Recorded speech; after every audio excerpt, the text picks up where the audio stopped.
Žinai,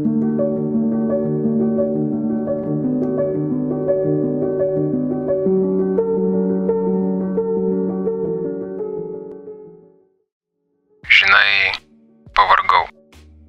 Pavargau gyventi gyvenimą, kur mano vienintelis vaidmuo – būti nesėkme.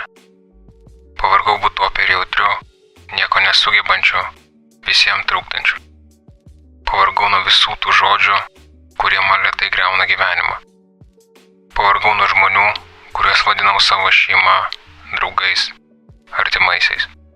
Tų, kurie turėtų mane suprasti, bet vietoj to mane lėtai naikina. Jie sako, kad nori gero. Kartoja, kad man padeda.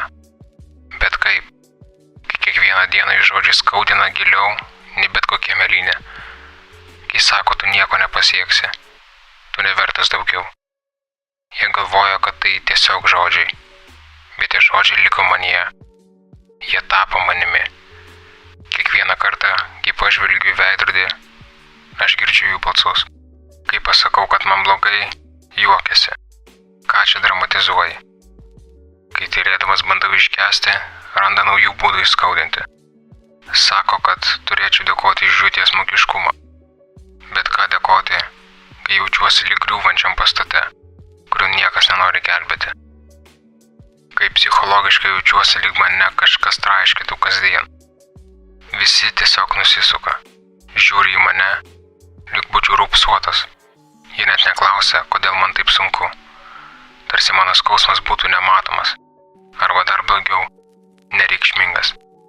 Kai žmogų muša, kai yra mėlynės, visi mato. Visi puola klausti, kas atsitiko. Bet kai viduje jautiesi sugriautas, kai psichologinis smurtas kiekvieną dieną verčia tave abejoti, ar apskritai turi teisę egzistuoti. Niekas nieko nemato.